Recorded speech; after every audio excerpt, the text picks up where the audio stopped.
All right, welcome back again, everyone, for another Tuesday training, Kelvin's Keys to Success. I'm your broker manager, Kelvin Chang for Coldwell Banker Dynasty, and I really wanted to focus today to help you understand how to write offers, how to strategically put together these language terms, how to deal with concurrent closings and or the buyer or the seller has to purchase a replacement property or sell their previous property. I want to cover a lot of these details that are kind of uh, difficult to overcome sometimes when you have a multiple offer situation, a hot market like we're in right now in real estate in Southern California. So I want to spend some time together and put together some really detailed questions and detailed strategies that I use in writing these offers, because I think it'll be very effective for you, depending on the type of property you're purchasing or selling, how to read these language, how to interpret what it means, how to appropriate put it together. But sometimes you got to, even when you're a listing agent, you got to look for these kind of clues that I'm going to point out. So I thank you for being here. I thank you for wanting to learn, whether you're live with me right now or you're going to be watching this on YouTube in the future. This is going to be relevant towards a pandemic. I'll be adding some insight and some guidance, I guess, to say. And I want you to participate and ask me questions. All right, guys? So I'm going to start sharing my screen. I'm going to bring up my, let's see, let's go ahead and start with my MLS. Okay. So I have logged into the MLS. And so here's a nice little way. I'm just going to say, imagine, and I'm just going to pick any random inventory. Um, I'm watching, for example, in my hot sheets, I'm watching North San Gabriel Valley. Okay. So let's say I'm going to write an offer. I'm just going to pick a random offer. And let's just say I want this property over here in, this is a good price. Let's say I want this one in Temple City at Welland. Okay. And this is not our company listing. So imagine I'm just like you guys. I'm just trying to, I have a buyer. I want to buy this nice little PUD looking single family. And it's 4 bedrooms, 3 baths. I honestly just saw this the other day and I was kind of curious. I thought that was a good price, not a bad location in Temple City. It does not have Temple City schools, but it's built in 2014. It's 1884 square feet and whatnot.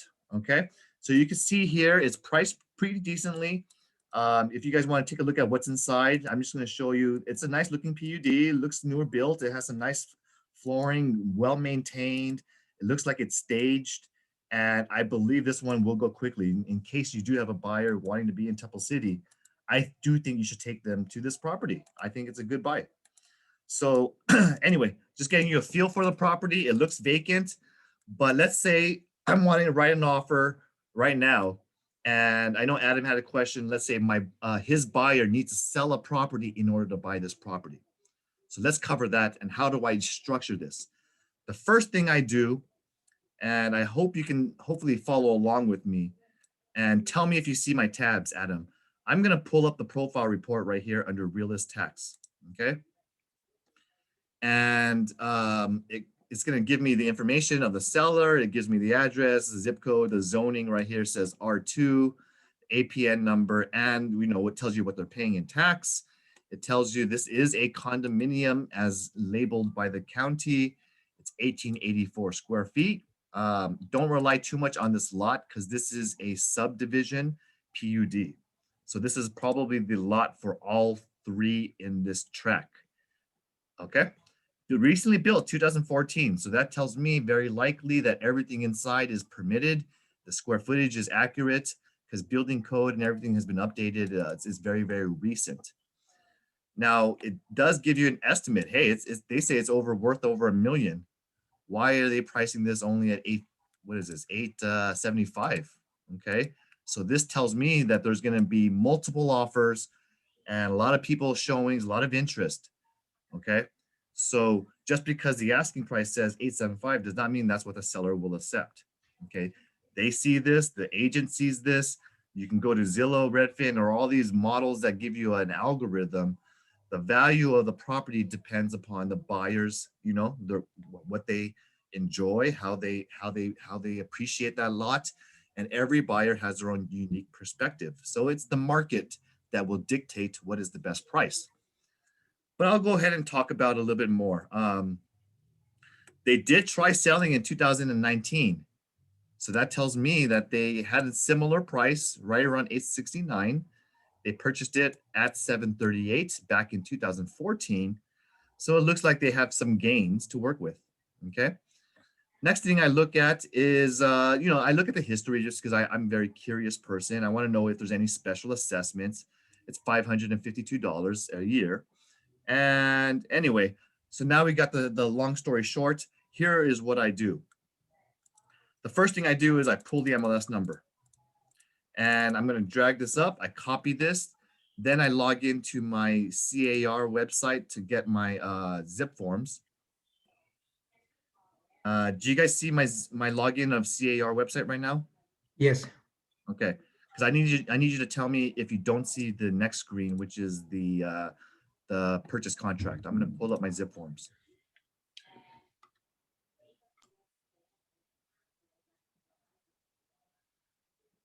It's still loading.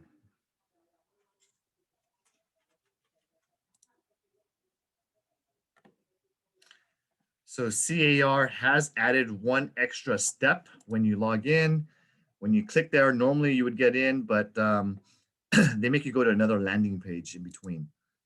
So it's still loading up. Adam, do you see this loading window for my zip forms? Yes, yes.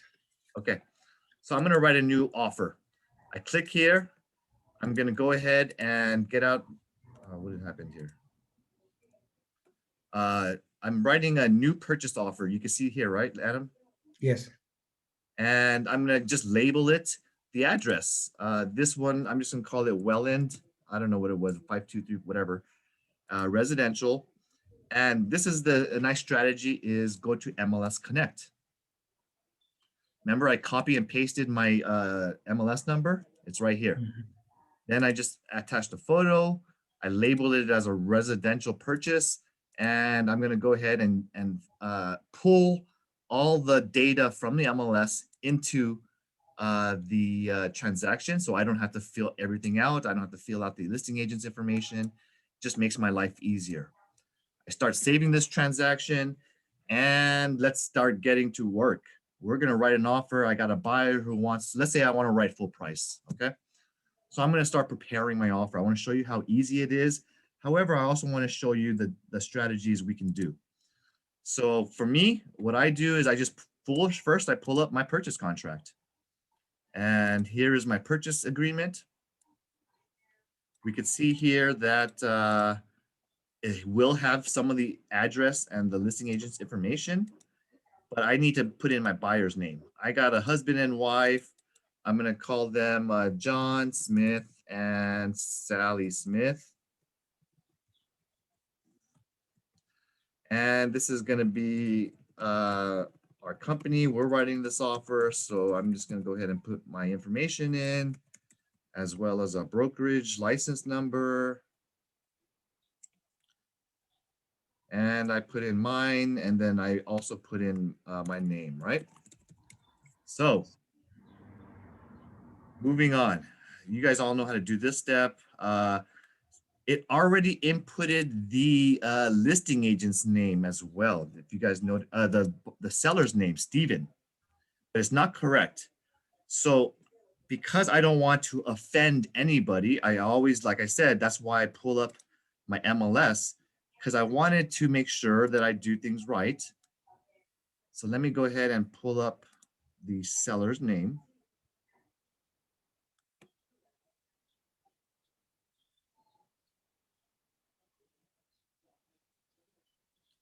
And the name is Stephen Tzou, Tzou, okay? So in this situation, I have to correct the system. Don't always rely, the system always works, okay? So I noticed that, I put in the right seller's name. Today is the reference date. I'm writing an offer on March 30th. This is it nicely puts in the APN and the address for me. And I'm gonna write them a nice, let's say I know it's gonna go over asking. Let's say I'm gonna write a 888 because that's a very lucky number, okay?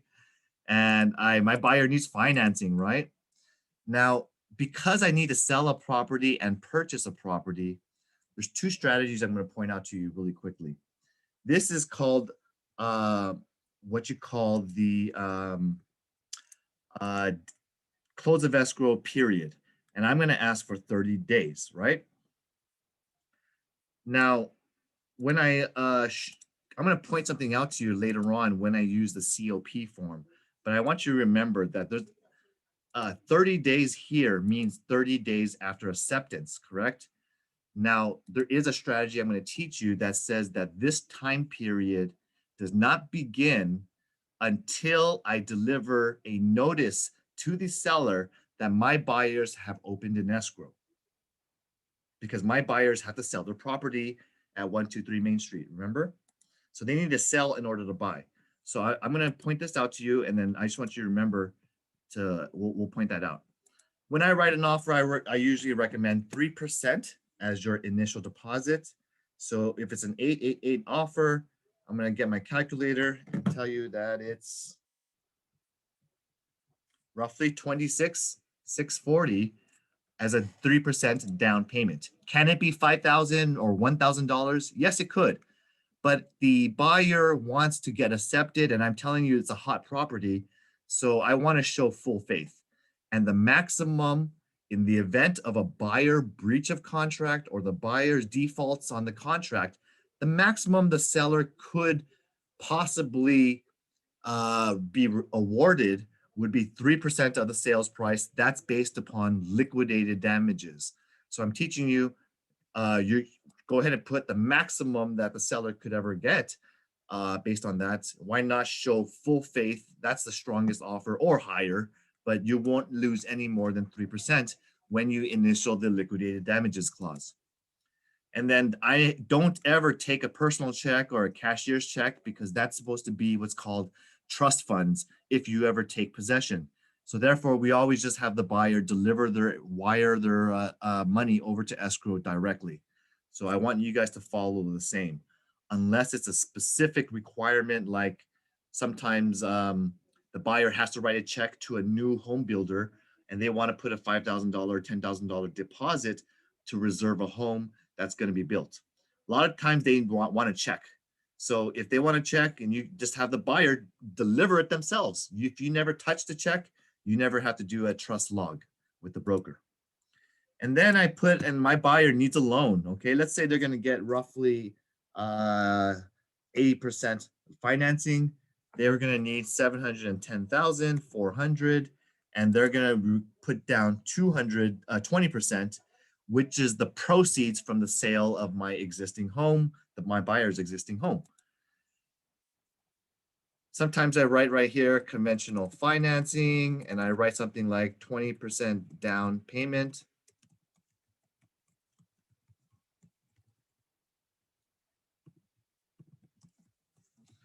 So I sometimes write a statement like this or less as required by lender because sometimes my buyer may choose to put 15% down or 10% down and they want to save some money for, let's say, remodeling. If they can get the approval, they can get the lenders financing at 10% down. This gives you the ability to change your financing terms, okay, without having to structure a new addendum or something like that. Now, I'm an agent that always tries to show my proof of funds. So if I have 20% down, I'm going to show verification attached. Now, Kelvin, they're going to say, what is your proof of funds? You're using the funds from the sale of your property. You know what my proof of funds will be? I have my asking price for my, let's say the next property, maybe it's a condo I'm selling for the buyer. And it's, let's say $600,000 condo. And they have proceeds. I would ask the escrow officer, even if you never opened escrow yet, get me an estimated closing sheet with subtracting the commission, subtracting the closing costs, subtracting the amount of loan due on the first lien that the buyer has another mortgage on the property. So I subtract all those out. That'll tell me maybe I have roughly, let's say I have 200,000 of proceeds. So therefore, that's going to be my proof of funds. I'll show an estimated closing net sheet. Otherwise, if you have actually a bank account or stocks or mutual funds or any type of liquid funds available, like a ETF, then go ahead. Even in Bitcoin, you can show your proof of funds that way with a statement. Cross out the account number, and that will be simple enough to show that you have evidence of roughly 151,000 plus another 26. Okay, that'll give me my proof of funds. Now, appraisal contingency. Some people are waiving their appraisals because they really love the home. They know it's a hot property and there's like 5+ offers on the home.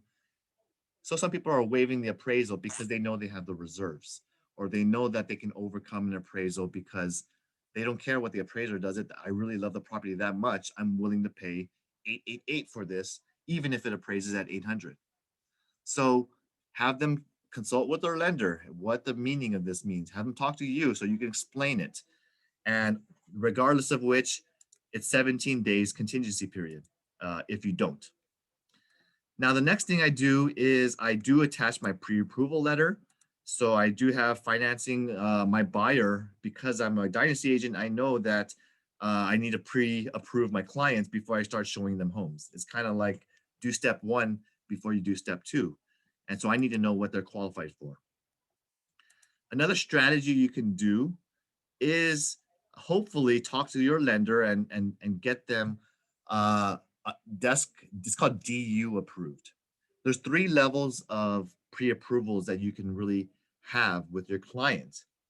One is a pre-qualified letter, and that's the lowest tier. It means that they haven't really run their credit yet. They haven't maybe accepted or gotten all of their documentation. The next step is called a pre-approval, and a pre-approval means they do have most of their docs. They probably have their tax returns and their pay stubs and this and that. They just got to check with maybe verification of employment. They maybe need to check for most recent pay stubs, and they might need to check maybe the credit report. So pre-approval is good. It definitely is strong. But the highest tier is DU approved, desk underwriter approved. That means the lender has already sent it to an underwriter to review the qualifications, to review the person, and now they just need to get the property approved. But the person itself, their financing and their income, their returns on the taxes, as well as all of their existing debt, those have already been vetted. They've already investigated. They've already done some homework. So you want to get DU approval. If you get DU approval, technically, you could really reduce your loan contingency down to very short period, or potentially waive their loan contingency, even though we never recommend that as an agency. They have the ability to, if they really love the property and they have full confidence, regardless of a loan, they have the ability to close. Okay. But a strategy in this pandemic, because I do know lenders are very busy, the appraisers are very busy. So you might want to, maybe if you want to sound a little bit more proactive and to sound a little bit better in competition, you can reduce it maybe like 17 or 18 days. And you would probably need your buyer to submit all of his documentation upfront early now, just so that you can meet this deadline. You could probably even shorten it to 17, but you got to talk to your lender how quickly they can turn this around. Now, Adam says we have to sell a property. Paragraph 4 is where I attach the COP form and I check the box. It's a standard sale, so I don't need to add like a REO or a trust advisory or any short sale information, but I do want to write some terms here, okay? I'll go through a couple of terms real quick, but first let's talk about costs. Yes, I want the seller to pay. It's customary for the seller to pay for a NHD report. I usually will give the seller's choice because I want to show cooperation and let them pick their favorite people. And I also have the buyer, sometimes I have the seller pay for a termite inspection report and section 1 clearance.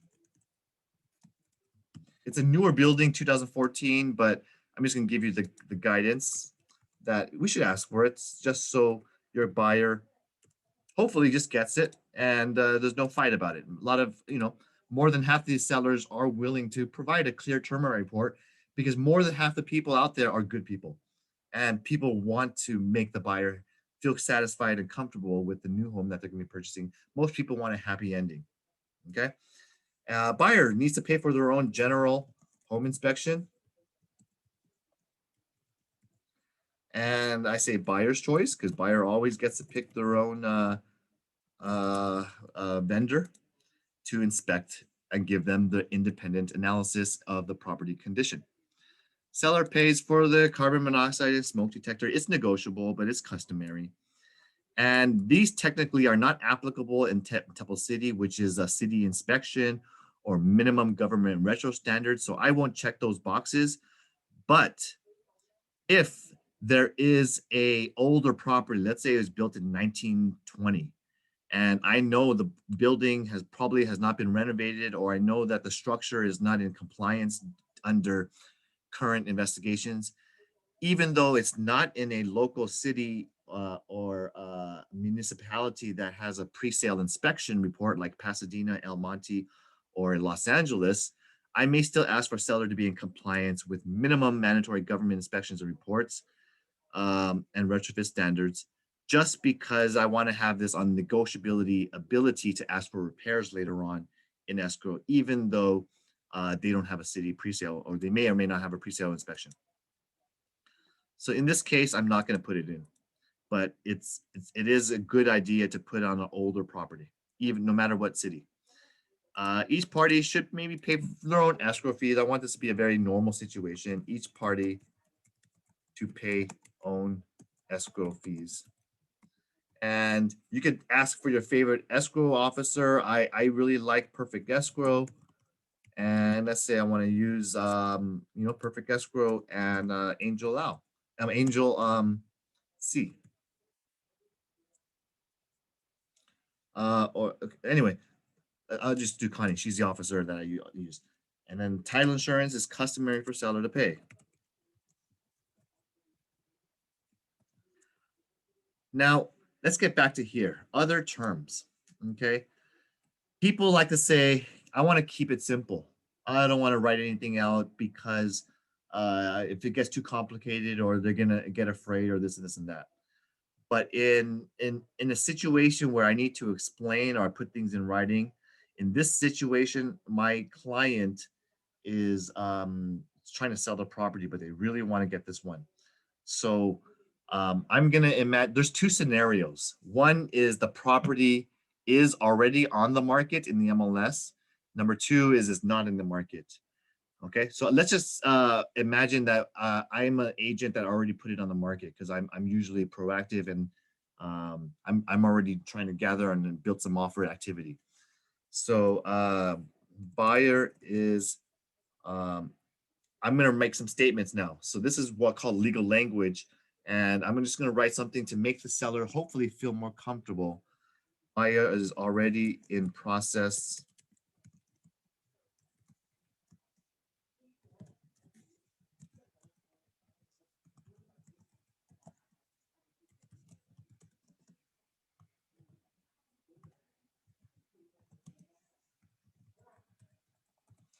Okay, I'm just gonna put a random MLS number. And listing agent has already marketed the property and received multiple offers.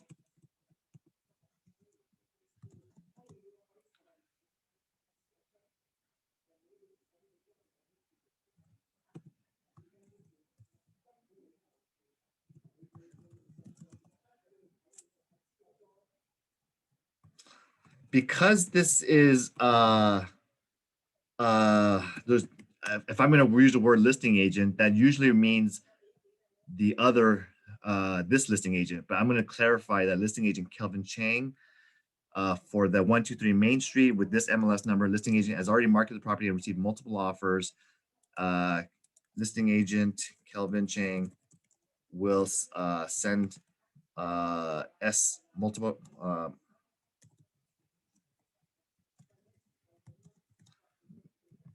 I'll say April 1st.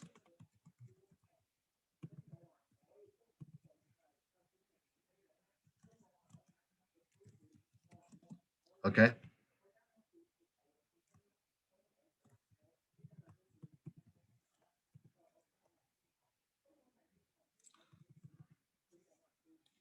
And sometimes I think this is good to declare this.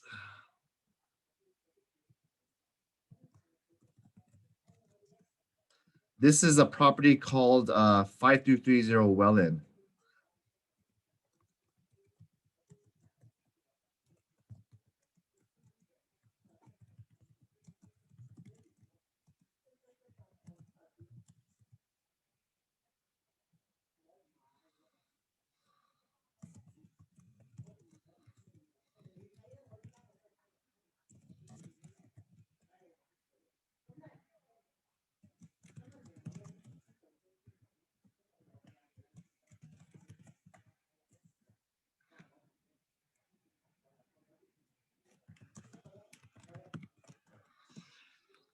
Just down payment. So I'm right here writing some language of the purchase of 5230 Welland is subject to the successful closing of 123 Main Street. Buyer's proceeds are necessary to be used towards buyer's down payment and C COP attached. Okay, so that's just some clarity here. I might say we intend. I could also say something like we intend to open escrow by next Monday or next Tuesday, because most likely you're hopefully if you're in a hot market like right now, you probably have multiple offers if you're pricing it right. So that's what the listing agent wants to see. And you can always talk to the listing agent. Hey, I'm pricing this at this price. It's, well below the price per square foot for the neighborhood, or this is going to go quickly, or, hey, I already got, 5 offers in my hand. So you can make the listing agent feel more comfortable that not only are you serious, but you have a plan. Now, the last part I want to talk about is everyone thinks the fact that you have a contingency to sell your property is a negative thing. When in fact, it's kind of like you have a glass half empty or half full. It's all how you look at it. It's all how you present the material. So what's my tip for you today is I don't think it's a negative thing. I have already if I'm presenting this to the seller or the listing agent, I'm going to say my buyer is ready to go. We absolutely want to get out of this condo and we want to move to a single family right here. This is perfect for our situation. This is a great home. We've already loved the walkthrough, and we're completely comfortable in giving you an offer that's strong. So we're going over asking. Secondly, we're already heading to escrow. I have multiple offers, right? My buyer is committed, and this is our top choice. Lastly, where our motivation is there.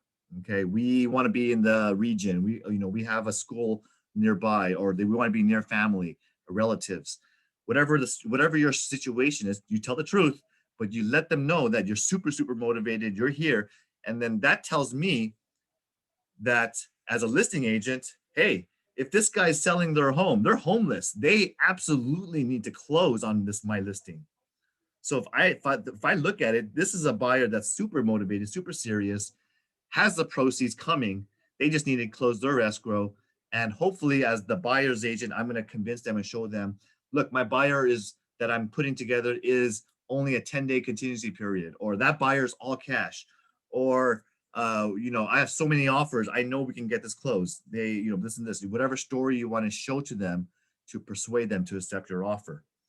Okay. But the terms, maybe the days on market, or how many offers you have, as well as maybe like cash or above asking or this and that will definitely give you some leverage to show that your buyer is really, near the, really there and super motivated, and not just like a looky-loo buyer. A lot of buyers just throw some offers out. They throw 5, 6 offers out because they're tired of getting their offer rejected. and they're not really that serious. There's a lot of buyers out there that don't even open escrow or don't even deliver their EMD recently because they have buyer's remorse. You're not going to have that with my client. There's no remorse. We absolutely want to go to Welland and Temple City right now. All right. Now, the city and county transfer tax fees, I usually ask for the owner to seller to pay. In this situation, I don't know if there's an HOA fee. So it asked me HOA fees. It is a condominium, so there likely is some HOA, and it's $230 per month. It says by the agent that it covers insurance, maintenance, trash. Awesome. Only 3 units, so it's a small HOA, easy to manage, very easy to get along with just a couple of neighbors. And hey, my trash and my property insurance is paid. Awesome. Less expenses for me. Looks like they have a management company, so that's also good. So I do know there is an HOA. Going back to my Zoom, to my contract. Do you guys see the contract right now in front of you? Hopefully, yes. Yes, yes, yes. All right. I also usually like to ask the seller to pay the transfer fee of the community if there is a $100 fee or $200 fee.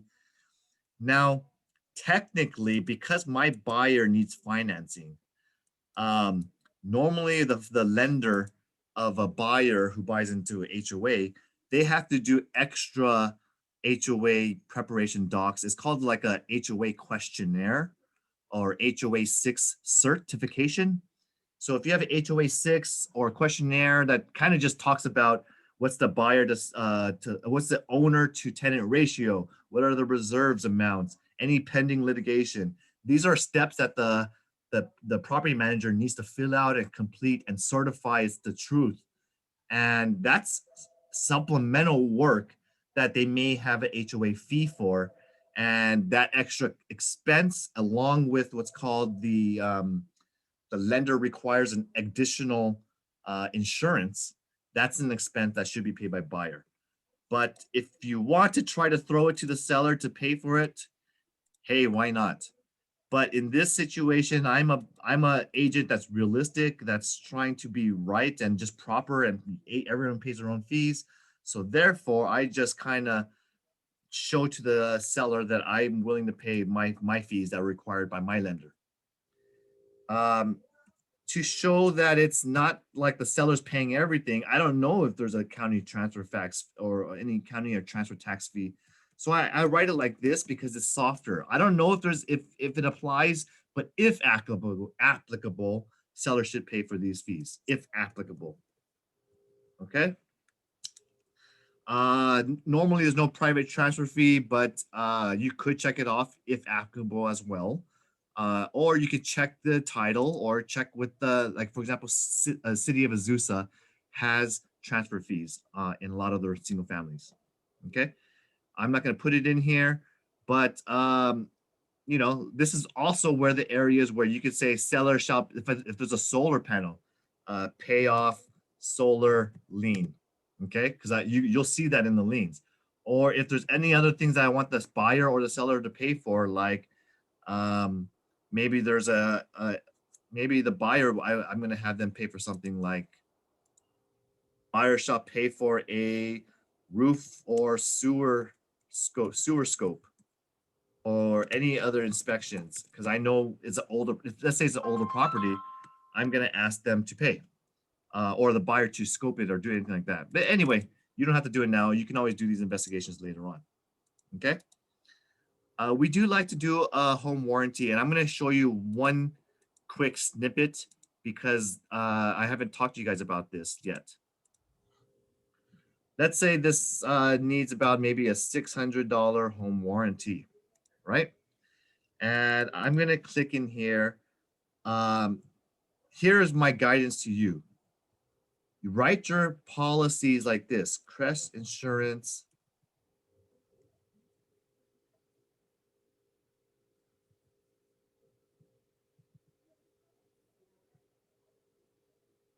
I write it like this: Crest policy, and use one of the Crest providers because I'll give you the reasoning why too.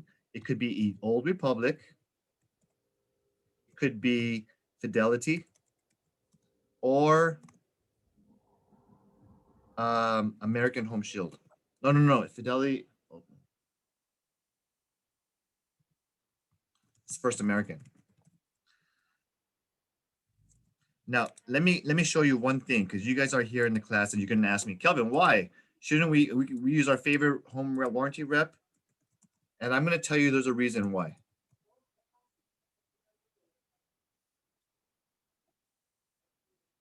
It is involved with our E&O insurance. Okay. Now, our E&O provider is this big company that specializes in real estate called Crest. Okay. And the Crest policy benefits are going to be outlined in my email. Do you guys see my email right now? Yes. Thank you, Adam. The 3 home warranty companies that are kind of supported and affiliated with Crest Insurance are Old Republic, Fidelity, National, and First American, like I just told you. Our representatives for Arcadia and Temple City branch, Old Republic would be Sandy. huh? Is it Sandy? Sandy is First American. Was Sandy. American. Yeah. Fidelity is oh my god, I'm drawing a blank, but we do have our reps. Maria Howard is Old Republic, and Fidelity National. I'm drawing a blank right now, but anyway, here is what you get. Okay, number 1, I can have what's called a Crest permit history pulled for us. What we would do is, let's say you have an old building and it has a attached garage with a bonus room inside. Okay. Well, yeah, I don't know if it's permitted. I don't know if it's grandfathered. I don't know if there's a legal records. We can call Crest to pull those permit history for us and not have to spend the money or do all this stuff. Go to the city where the counters are closed and waste a lot of time. Why don't we go ahead and go to Crest and have them pull the permit history for us? They will do this because our E&O insurance wants us to avoid any claims. So they'll help us do due diligence. That's a great benefit that helps you as an agent, especially if you're a buyer's agent, having to do this due diligence. Regardless of which side you represent, this also helps us because this will reduce our E&O deductible by $2,500.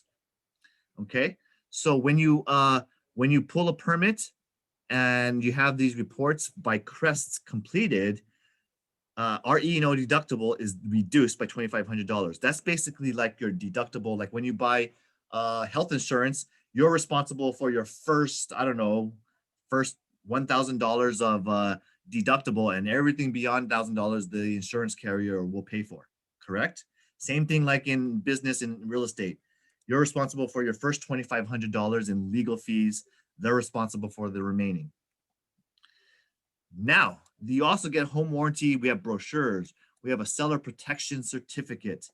And you get a 13-month policy, not a 1-year policy. So the 13-month Crest home warranty policy gets you an extra month. It gets you also what's a benefit when you use a Crest provider for your home warranty, it reduces our retention by $5,000 less deductible. Okay. And our sellers will get an E&O $50,000 policy that's given to our client when we are representing the seller. So the seller, let's say, how does this apply? Okay, I really made the switch to Crest because their policy is a bit more beneficial to realtors and my agents. So that is why I did this and made the decision to pay more money for Crest policy. It's more expensive to the company, but guess what, guys? How much is it more expensive to you? We have not increased your $150 flat rate for your transactions. I have not passed on this expense, but I do believe the benefit is beneficial to all of us. So anyway, here's what it is. I'm not trying to push it. I'm not affiliated with these Crest providers. I'm just here looking for the best overall for our agents and made the decision for Crest. Now, what does it mean? Okay, let's say this a buyer is unhappy They say they bought the seller failed to disclose this leak or failed to disclose this damages or mold, or they covered something up. Well, guess what? That's a cross complaint. They're going to sue the agent, the listing agent, and the seller for misrepresentation, failure to disclose, and possibly other strong language like constructive fraud or breach of agency fiduciary duty, stuff like that. They're going to throw in these big words and terms against you. Anyway, let's say the buyer happens to win that case. There is an E&O policy for up to $50,000 limitation where the sellers can get legal protection and a legal attorney without having to pay out of their own pocket. Okay, that's what it's for. Now, so you can get all of these benefits combined. You can get, if you get the Crest home warranty and you do the permit history, well, guess what? You get a $7,500 total reduction on your deductible. So that's what that is for. And I will share these out to the company in our drive and email shortly.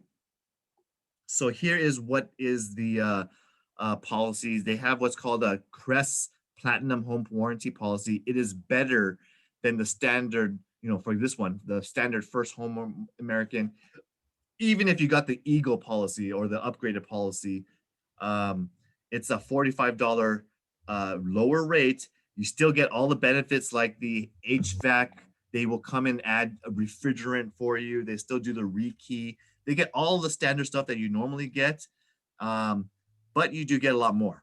Okay, so you can talk about it. You can see the coverages and the brochures. Send these out to your clients. Let them choose which policy they want of the Crest policies, because it's the buyer's choice, and they have different limitations for leaks or for roofs or for the appliances. So depending on your property, let them pick the best overall package and whatnot.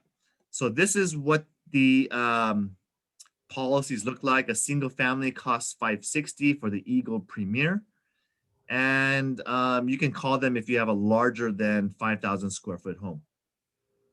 Okay, that's one. Old Republic, they also have a Crest preferred coverage in California. And this 13-month plan, just like the First American, has exclusive coverage that's much better than the regular policies that you might be normally ordering right now. So choose the Crest because they do have a little bit of distinctions. You can call the sales rep to ask the specific better coverages, but I can tell you right now off the bat, it's one extra month. Okay, that's better. You get 1 month. We get 1 month better of all the same stuff.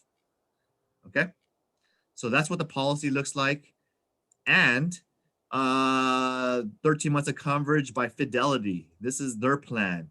And you can get a $455 plan for a condo or a single family, 540, or I don't know what it is. But anyway, they have different plans for a single family right here, 545. And you can even get a plan for a duplex, triplex, or a quadplex too. Okay, so choose the best policy. You can see all of their words there. And when you get a Crest policy, this certificate that they give you is just kind of showing you that you've chosen a really high level insured plan. This says that the seller gets a $50,000 legal defense key in the event of a claim. Now, how do I use this to my advantage? Okay, this is a strong advantage. Whenever I go to a listing appointment, this is the Old Republic one right here. I would tell, hey seller, I'm here to be your listing agent. I'm going to price it right. I'm going to do marketing. I'm going to do great photos. I'm going to write a great description. I'm going to expose the heck out of your listing and your property to get you the highest offer. But I'm going to give you something different because that's what every other realtor says. Here's what I'm going to show you that's different. Number one, okay, not only do you have my support, but you also have my whole team, and my manager broker will help review all of our documentation. He will help our contract. We can help review, put together specific languages that are that you asked me is very important to you, seller. Like you asked me about solar, or you seller, you asked me about the title or issues, whether or not it's disclosed or whether or not this is legalized or not, or you added a patio and you whatever it is, you can have access to my broker manager and call them about your questions. But most importantly, too, not most importantly, but in addition, uh, I'm going to get you we're going to order a home warranty plan for the buyer. That's usually 90% of the transactions. We recommend this to prevent liability and lawsuits. But none of these other agents that you interviewed are going to give you what I'm giving you. I'm going to give you what's called a Crest policy. Your payment is going to be the same or less than you normally would anyways. And I'm going to get you up to $50,000 of legal defense attorney fees covered for the sale in the event of a potential claim where maybe the buyer discovers something, even though you did nothing wrong, there's potential for a claim or a lawsuit, and we get up to $50,000 of legal defense attorney fees. Is any of your other realtors that you're interviewing offering you this? Because I am. Okay. That's one thing you could talk about in your discussion presentation that no one else is going to be covering, right? So here's another document. This one is the same looking one, but this says home. This is for Fidelity. So it's good because it prevents liability. It gets them E&O coverage. It reduces our retention deductible with our stuff like that. And anyway, and you get the permit history too. So we can pull permits with Crest. So why do we need it? Well, yeah, if there's an accident or maybe there's a broken roof tiles or unpermitted or not up to code, or the balcony wasn't disclosed that it was falling apart, stuff like that. So this is a nice plan. You can add this in your presentation materials, add this in your, whatever you're sending your CMA, you can send this with something to talk about with your folder of materials when you're trying to get that listing. Use it to your advantage, guys. I'm just giving you guys some direction and the tools. I will upload this in the drive and you'll have it available, okay? So if you want to look at how to do the permit timeline, they'll pull like this. For example, this is what it looks like. We log in, we can get a permit history. It says there's 4 permits pulled. The job cost was $30,000. They searched in Oakland. This is no other permits found between 1986 and 2015. So this is a sample permit of what we look like, and they give you kind of like a timeline. We could talk about it with the rep on what this means, but ultimately they will pull these permit records for us because it's the electronic ones that are finalized or expired. Okay, you'll see them. So it'll look like this. They find this one. They did a remodel of a kitchen in 2000 in 87, and they completed it in 5 months. Okay, so this permit history is essential to this one. They did the same time. They tried to pull another permit for electrical, but this one expired. Okay, so anyway, this is just additional stuff that you can add value to your transaction and presentation and sound really smart. Okay, so it helps with risk management. Now, I want to add, before I end the home warranty pitch, I'm not trying to pitch it, but I'm just trying to tell you what the benefits are because it's important to you. We get risk management services, guys. So if you have a situation where there's no lawsuit yet, but you have a complaint or a situation that you believe could lead to potentially a complaint, then we get a phone call. We make a call. We can talk to the risk management attorney for a free consultation. That is to supplement the CAR legal hotline. This one is really just going to give us more of a risk management benefit to teach the agents what we should or should not as well do. And we can send them documents. We can send them emails. We can send them letters of complaint. We can send the HOA is trying to ask for this and this fees that is, supposed to be with a previous tenant, stuff like that. They also will write us letters. If you have a situation where you have a transaction with this policy, they will help write letters, even if you haven't closed escrow yet. If you have an open order for the policy with Crest, we can write a letter like, hey, you didn't sign the, you're delaying the transaction, or you haven't performed, or you need to evict the tenant like you do need to perform on the contract. You're breaching right now. You could ask them to write some letters. And then we have some sample documents as well to have as well. So these are all great assets for us as a company. I know this is all new news to you, so you're getting some really good benefits that you probably did not be aware of. And if you have details, just call me. We have a hotline to call as well at Crest Insurance for more details. Okay. Kelvin, how much will charge for that? It's Kelvin, free. it's free? No. I'm sorry. It's not free. It's whoever pays for the home warranty, whether the buyer or the seller, it's included when you get a Crest home insurance policy. So that is with Fidelity home warranty or all the home warranty? The three companies are Crest First American, Crest Old Republic, Crest Fidelity home warranty. I see. Got it. Thank you. Okay, but you have to specify, and I'm going to go back to my offer right now. Start sharing my screen again.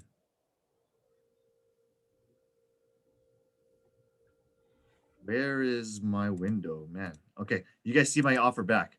So I would write it like this. Imagine I wanted the Old Republic one. So I'll just write it Crest Policy, Old Republic, and I'll write Maria Howard. Okay, that's it. That's how I write it. And then I also want to include the air conditioning and maybe the roof. I don't know. You can still buy optional coverages like normal. All right. So do this. Okay. Any other questions regarding the home warranty before I move on? So I also usually try to ask for the stove and maybe the refrigerator if it's built in, or washer and dryers. I don't know. You usually look at the MLS. I'll show you where to go. Sometimes they write it, sometimes they don't. So in this situation, it excludes staging furniture. The includes washer and dryer and refrigerator. Awesome. This agent told me what is included. Therefore, I'm going to go ahead and ask for it because he put it in the MLS. Washer, stove, refrigerators, boom. My client doesn't need to buy this stuff. Then items excluded from sale, this and this, staging furniture, blah, blah, blah. Buyer intends to purchase as replacement property. I want it delivered empty, so I'm going to leave it blank. And I'm not going to really fill in too much. It is in a condominium, so I want them to disclose that in the SPQ and ESD. And I'm not going to change anything else. The only other thing, because it's a hot market, maybe you just go ahead and reduce your due diligence period by 10 days to do your physical inspection. So at least you can get yourself comfortable with the condition, the reports, and overcome this step early to separate yourself from the buyer that's asking for 17 days or to drag things along. At least your offer stands out that you guys are quick and the agent knows what they're doing, and you can probably demonstrate this by talking to the other listing agent, how good you are. Now, I filled this part out to its completion. I'm just going to lastly remind you that you should put your own name here, because if they return the acceptance back to the company, if by any chance they just drop it off and signed, it needs to be delivered to you. That's really a deadline kind of thing that I learned from a CAR attorney. And I have the buyer sign, I signed down here, the listing agent's information there. Then these are all the extra documentation that's per California requirements. Let's get into the COP. So the zip forms already put it in for me. Remember, I just created a new transaction, but I want to open up the COP now. And my buyer, remember, he has to sell the property at 123 Main Street. Well, buyer's property here at 123 Main Street in the city of Rosemead. I'm just going to throw it in even though it doesn't really exist. Okay. And this is the strategies I'm going to teach you. Okay. First of all, this is the purchase agreement. It's dated today because we wrote it today. Now, by default, 1A already means this. This is 1. Buyer is entering a contract for the sale, and this is contingent and subject to not only the sale of the property of 123 Main Street, as well as the closing of escrow. So it's built in here that it's contingent on both. So if you're afraid to write that it's contingent on both, then go ahead and, for example, on the RPA, remember we wrote this on other terms? I leave it at your discretion whether or not you want to write it in or not. On paragraph 6, I wrote this that is subject to the successful closing of 123 Main Street. Maybe I don't want to write that. Maybe I think that that's going to scare them away. I'm just going to have them subject to this. I could just write subject to COP attached.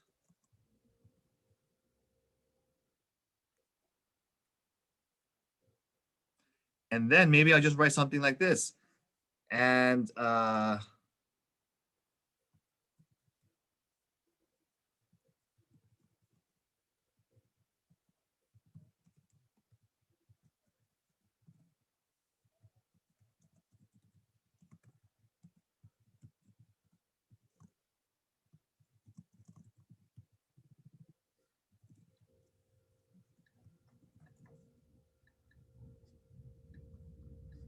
okay.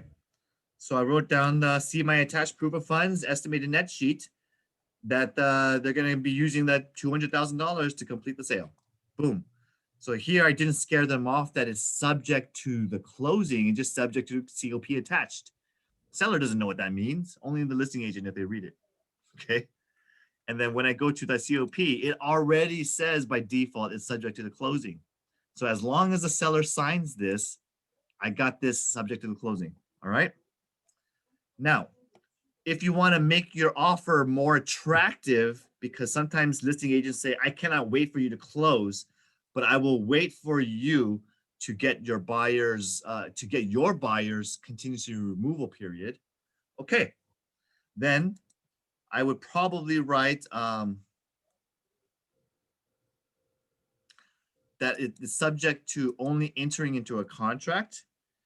And then I'm going to also write in here, buyer shall have 17 days after entering a contract for the sale of my property. This is talking about time periods. So what does this mean? Okay, right now, what it means is if 1A or B, 1B applies, that means buyer, which is my client, John and Sally Smith, they will have 17 days after acceptance to get my property accepted. Now, like in my example, I told you that I plan to get accepted by this Friday or next week.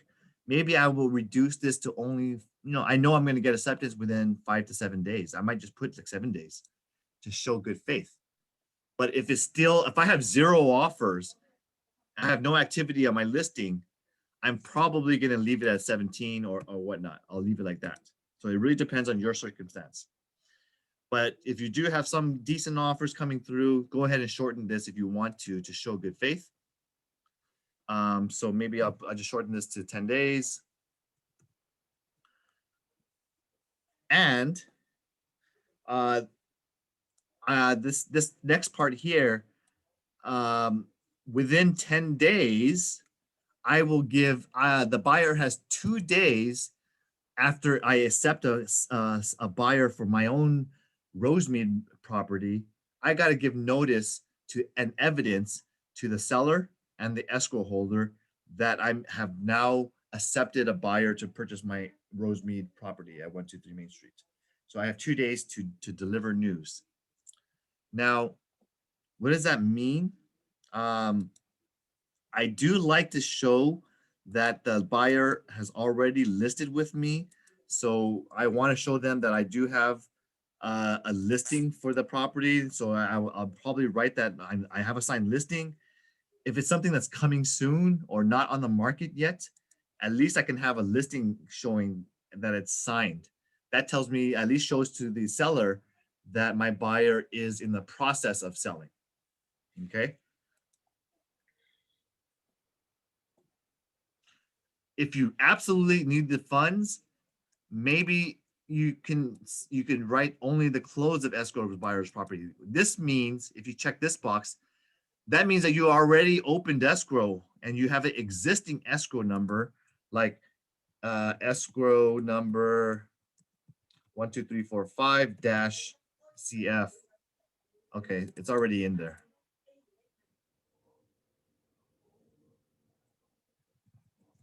So if you already have an open escrow, this is even stronger. That means you've already in escrow, your buyer's already the buyer on your property is already doing their investigations and probably is very close to closing or of close to removal of contingencies. So this is how you would write it if you're in escrow, and if you're not in escrow, then you click over there. Okay.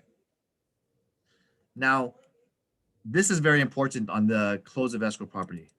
If 1A or 1C applies, buyer has the following time to close escrow. Okay. They should close escrow no later than 5 days prior to the scheduled close of escrow of seller's property. So all this means is if as my clients, John and Sally Smith, I'm in escrow right now selling 123 Main Street, I need to close the purchase side within 5 days of that closing. So I need to complete this within 5 days. If I want to show I'm stronger, I can close it, within 1 day or 0 days concurrent. Okay. But that's very hard to manage. So I usually try to keep it as default. The 5 days is fine. But if you leave it blank, that means that you're going to schedule it concurrently. Okay. The status of the sale of buyer's property. We promise to keep the seller informed of any changes or cancellations or removal of contingencies. Basically, updates. Frequent updates are necessary.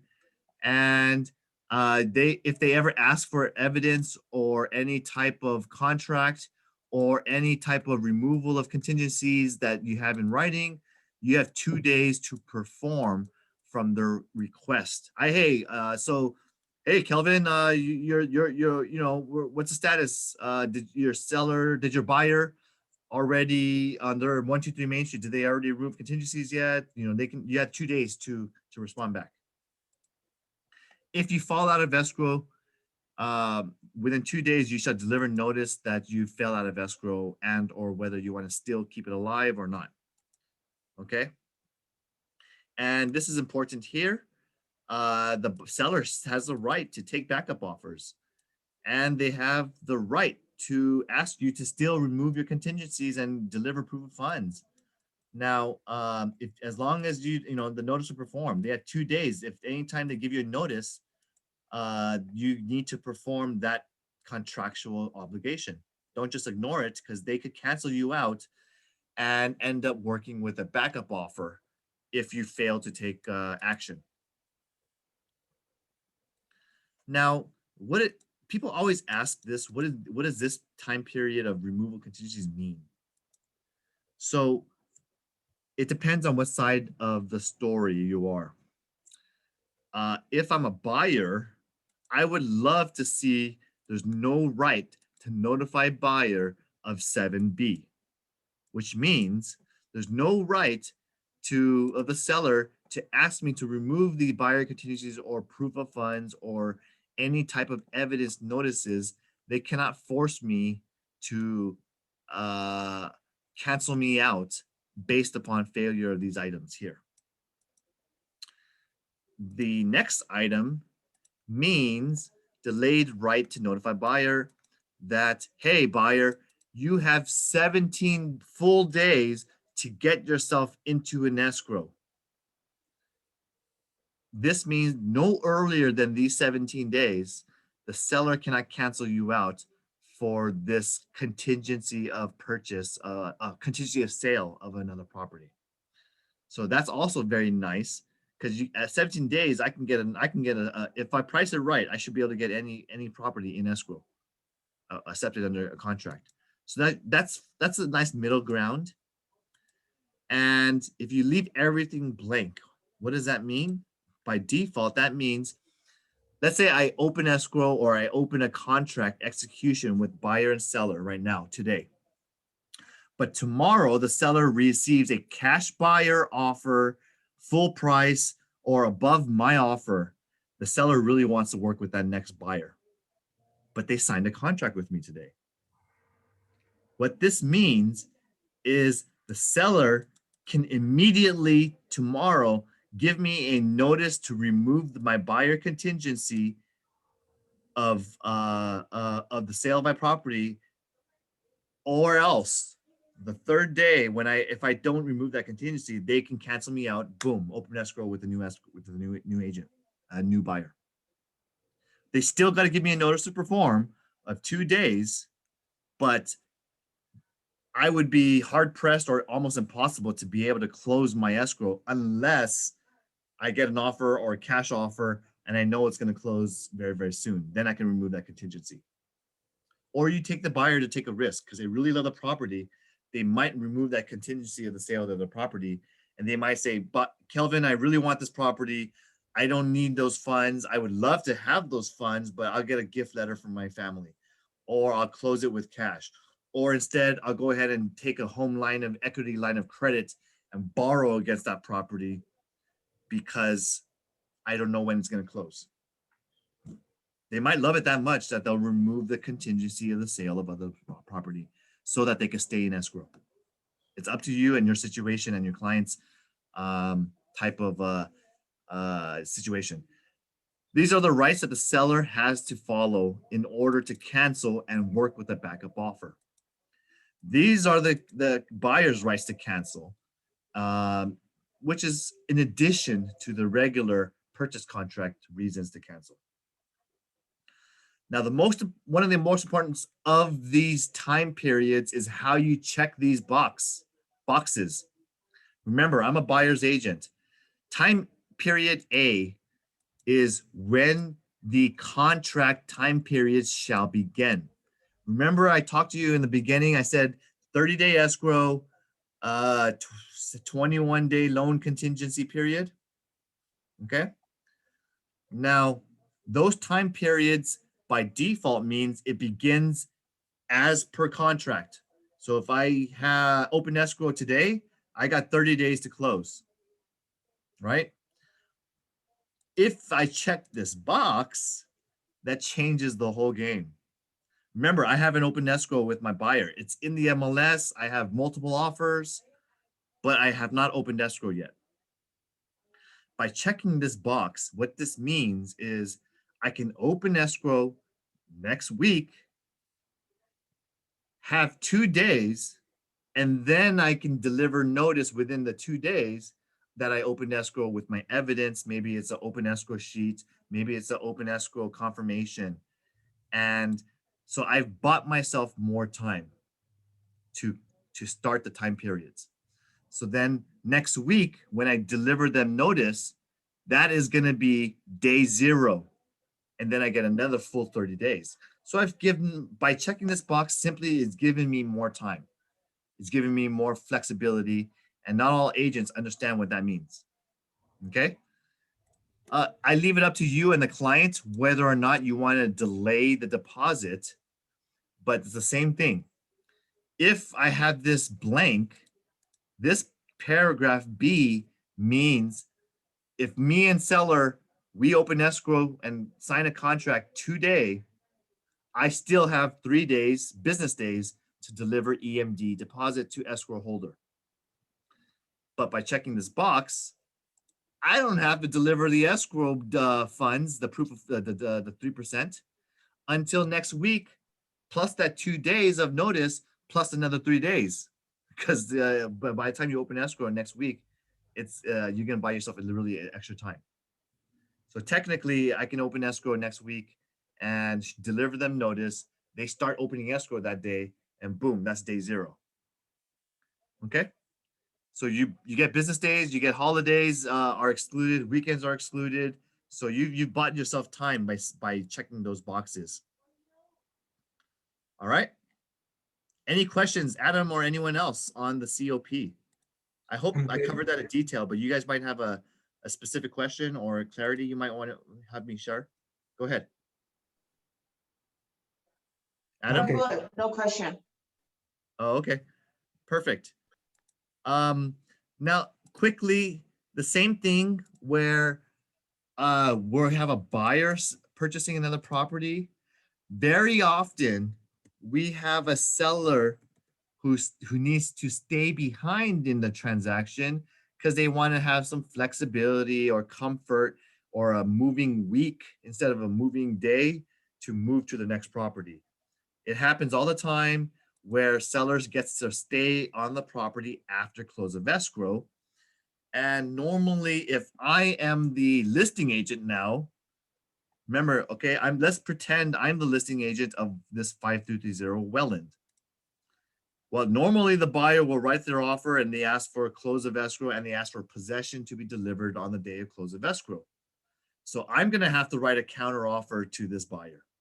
So I typically will write maybe a seller multiple counter offer, number 1, to the 3 offers that I received for this property. And I don't know, maybe that offer was written yesterday, so it was referenced then. Now, when I write a counter offer, I'm going to ask buyer, submit your best and final price by Friday, deadline, 2 p.m. Sold as is condition. Seller will not do any termite inspection, section 1 clearance, but will provide the report. Blah, blah, blah, blah, whatever terms you want to add in there. Then one of those terms will be a seller to be provided for, say, 5 days after close of escrow in order to move to their next property. That'll be my term. Okay? CSIP, the form SIP attached, which is this SIP, right? Now, what does this mean? This means I am going to allow the seller to remain there for 5 days after close of escrow, and whether or not, and it's negotiable for a daily per diem or for any security deposit to be withheld. But the one thing I need you to understand is this is called a seller license to remain. It is not giving them tenant treatment. They do not get renters laws or the protections in place, one of which is called the eviction moratorium. They are not a tenant. They are not classified as a tenant. You can even specifically write, seller is not a tenant. They are a seller with a license, okay? That's one thing to get straight. They are granted a license for a maximum of 5 calendar days to stay on the property, and make sure you put in there like a time period, like 12 p.m. or something like that. In consideration, I'm a normal seller. I'll pay you $100 per day to thank you for, I know you're paying your property tax. I know you're starting to pay your insurance and your liability and your mortgage. So I'll pay, let's say, $100 per day for 5 days. In some situations, I'm a seller and I got a hot property and I have multiple offers. I'm not going to pay you anything. I'll work with a buyer who wants to give me the time free.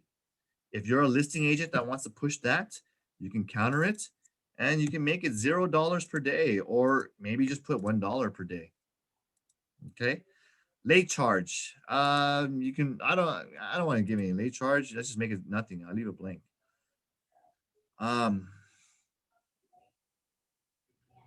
Now, there is a delivery of possession fee, and to me, seller shall deliver the property in the condition is as per contract, as of the original of execution, today's condition. So it's the same condition, right?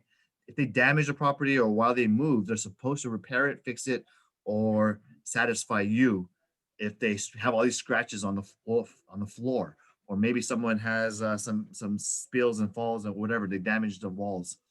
Anyway, um, there could be a security deposit delivery of possession fee. In addition to the normal $100 or dollar per day rent, not rent, but license fee, they could also hold a security deposit of, let's say, I don't know, $5,000 at close of escrow. This fee will be released to the buyer of the property. And within 5 days of delivery of possession to the buyer shall return the delivery possession back to the property. To me, I like to just keep that money with the escrow. So I would almost always 99% of the time tell you, keep a security deposit, but don't let the buyer hold it. Let escrow hold it. They're the third party. They have all these trust funds, and the buyer doesn't have all this. I don't know if the buyer is going to return the money. That's why. So I would prefer escrow hold the security deposit, and within 5 days of delivery of the possession to the buyer. So remember those 5 days that the seller stays, and on the 5th day, the seller gives the keys at 12 o'clock noon. Then I can, as the listing agent, I can say, or the buyer's agent, doesn't matter. Hey, the possession's delivered. Everyone's happy. Here's the final walkthrough. No problems, no complaints. Please return the $5,000 back to the seller. Okay. Now, if there's a complaint, if their seller does not deliver possession on the 5th day, they're still living there. They haven't moved. The furniture is still there. There's no boxes. They're still living there on the 6th, 7th, 8th, 10th, 12th, 15th day after close of escrow. What do? I can tell you what you do. This happened to one of our own clients who was held hostage. The seller stayed there and didn't have anywhere to go and said, I have nowhere to go. I didn't close escrow yet. I'm still waiting for news. I'm sorry. And guess what? They refused to sign anything. They refused to sign a payment. They refused to give a security deposit. And the buyer really ran out of options because they didn't have a per diem or refused to put a per diem in place in writing. So what happens if they overextend their stay? Well, one of the things I do is I put together language. Okay. And I've written this already. All the managers already have this language. I'm going to pull up one of my past addendums that I've written.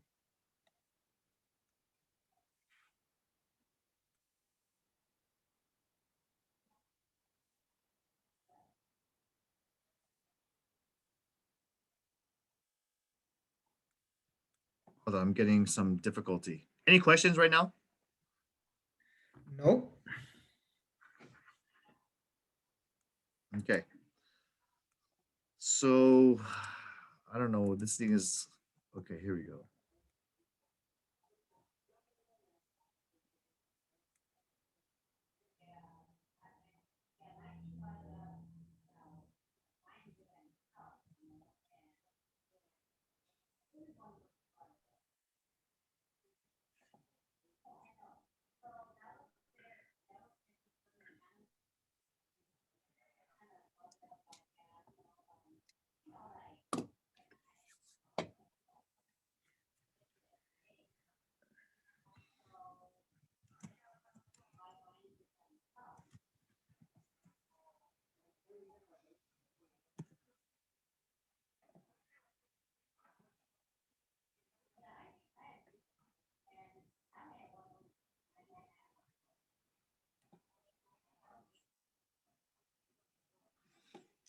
I'm trying to find it. Hold on one second, guys.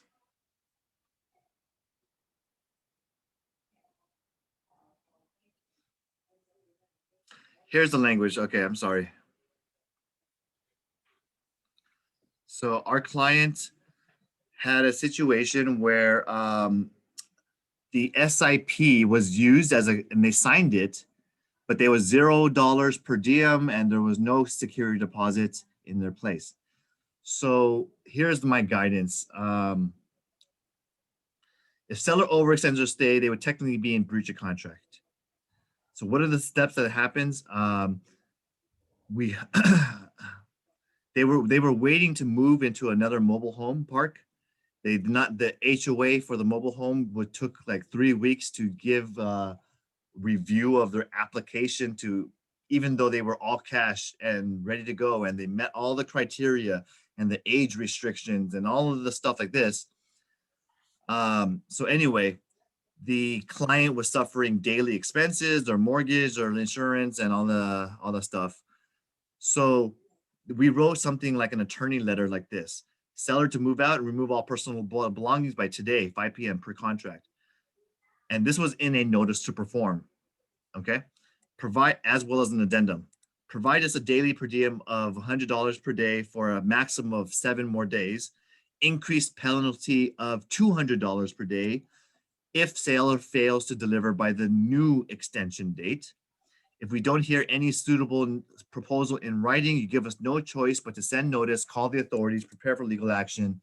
We hope your seller opts for A or B above, because option C would eventually cost seller more money defending a claim, hiring an attorney, and wasting time appearing in court. And then I wrote this letter to the listing agent and tried to get them to take action. And ultimately, we drafted this together and they ignored it. Okay. But we eventually hired an attorney. We sent a letter, and long story short, the seller did overextend their stay. The buyer was able to collect keys, but they overextended like 2 weeks. Okay. The buyer got 0 payment, 0 compensation. And we told the buyer they can talk to the attorney on whether they want to pursue in small claims for the amount of time that they lost for the 14 days. And we leave it to the buyer to go ahead and decide. They have, a long period of time, like 2 or 3 years to file a claim. But at the end of the day, it's the buyer's buyer was just simply happy to finally get their home.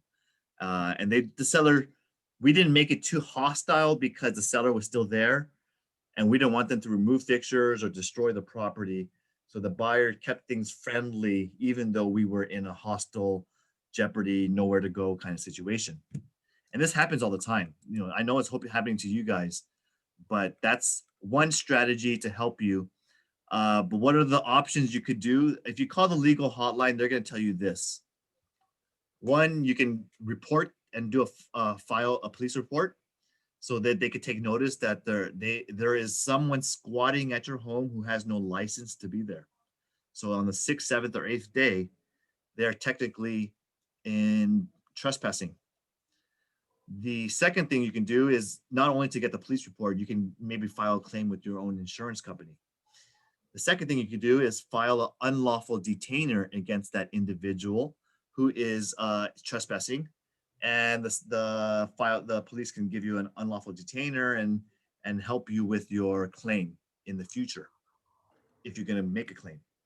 The third thing you do is you get an eviction attorney to write a letter, to write some correspondences and hopefully put some fire under the situation so that they get it resolved, or try to compromise with you, or maybe just pay you $100 per day, whatever you're trying to negotiate for. And the fourth thing you do is ultimately consult with their own attorney, document, create a journal of events, correspondences, communications, package this together so that the attorney can go ahead and pursue until you get your possession. Okay. And damages, time, suffering, emotional distress, all the stuff you're doing. All right, let's go back into the offer. Any questions? No question. Oh, good.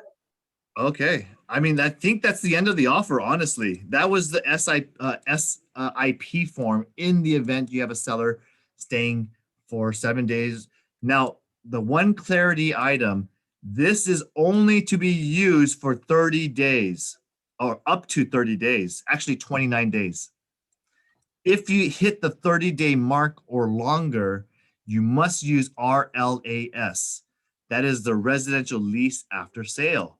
But the problem I have with this gives them tenant rights, but it does say, note, local rent control or other laws regarding tenants' rights may impact the buyer and seller's rights. So to me, do everything you can not to give them 30 days. Give them 29 days. Okay.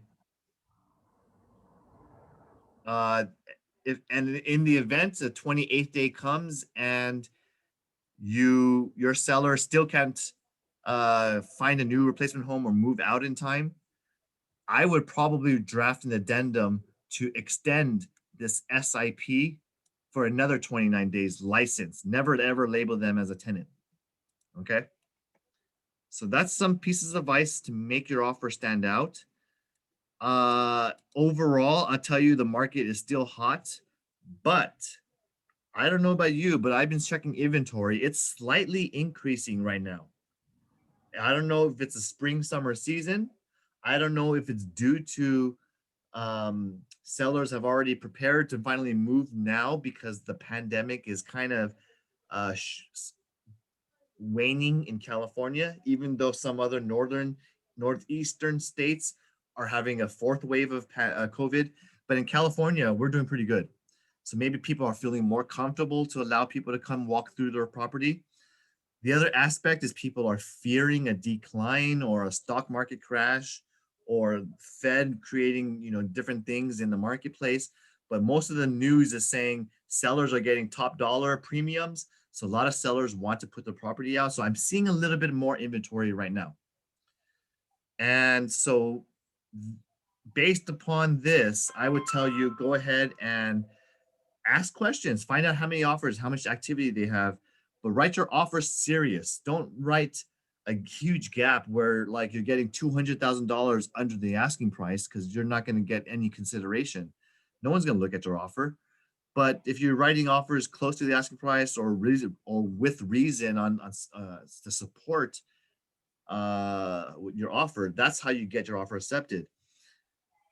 Only if the property is longer than 21 days on the market do I recommend you to go ahead and write lower offers, or they probably are a stale listing, or maybe it's overpriced. Those are the listings that you may be able to get away with a lower offer. But if you are, within the first week being on the market and your buyer says, just try, you got to kind of guide them and advise them. You're going to really shoot yourself in the foot if you write this 100K under their asking price and they have multiple offers and it's only the first 7 days on the market. You need to educate your client about the market activity going on. Because when I looked at the market activity for any neighborhood near San Gabriel Valley, everything is flying off within the first 10 days. So that's how you make your buyers get realistic and not just go, yeah, write me a low offer. Please just try. Just work your magic, Kelvin. You're a good negotiator. I'm a negotiator, yes, but I cannot force someone to accept your offer and take 100K less and leave that on the table. I can work, maybe, get 20,000 under asking. Let's try that. Let me work my magic on that. But I can't, do it in this climate right now. Let's wait till inventory gets crazier or days on market climb. Then I can, really negotiate on your behalf. Any other guidance or questions you have before I end today's training? I appreciate you guys being attentive. I appreciate you learning and listening and asking great questions. I guess that's it for today in terms of writing an offer in a pandemic. But those are the areas you really just got to cover.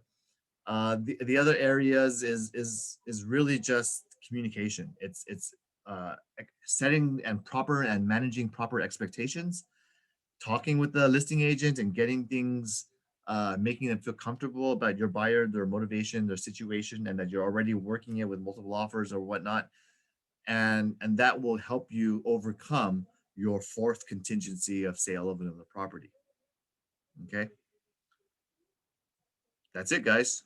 Thanks for being here. Thank you Enjoy very your much. week.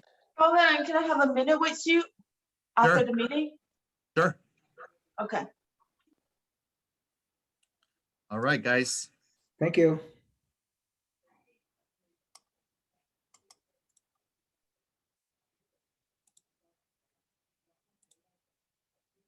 Oh, I think Gerald didn't log off. Wait, Gerald's log off. Yes, Kevin. Two questions.